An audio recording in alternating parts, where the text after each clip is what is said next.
Complete व्हायचे आहे ते सजवायचं आहे, सजवणं चालू आहे.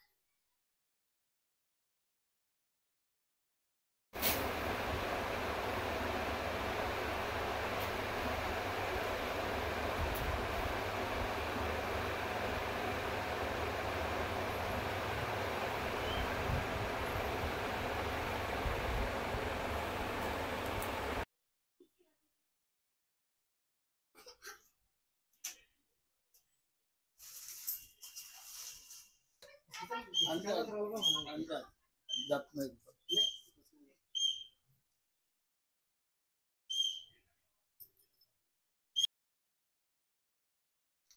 मोठ्याला जागा होत नाही, निघत नाही, म्हणून तिथं करत आहे. 10-12 मूर्त्या शिवाजी केलं बा आता त्यांनी पटेल.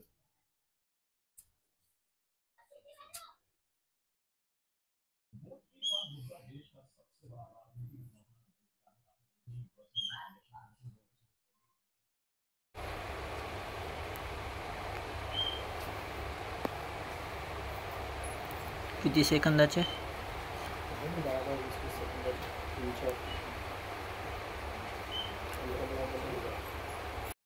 आधी कुठे इथंच राहतो नाही, शेंडे ब्लॉकला. शेंडे ब्लॉकला आहे का प्लॉट आता तिथं? नाही नाही, पूर्ण लेआउट आपण 4 एकरची आता 1200-1500 किलो एकही नाही आहे आता, 3200 वगैरे.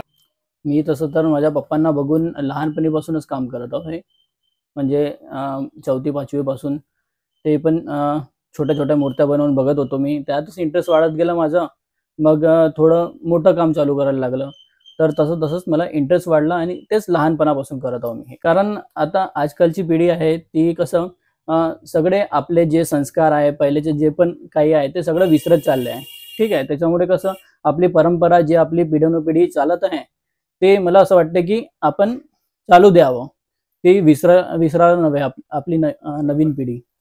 यामागचा उद्देश हे आहे की आता आपण MNC मध्ये काम करतो, तिथे खूप सारं प्रेशर राहते.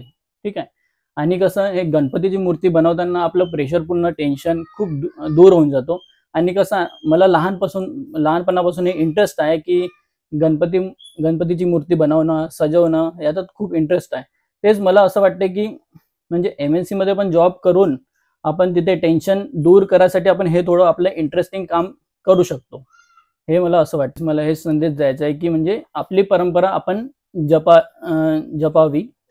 हाच एक म्हणजे एक संदेश आहे की म्हणजे सगळे जे पण आहे मुलं सगळे आजकाल मोबाईल जास्त यूज करतात, सगळे यूज करतात, पण ते जे आपले मागची पिढी आहे, जे जुनी पिढी आहे ते काम करतात ते सगळे विसरून जातात नवीन पिढी.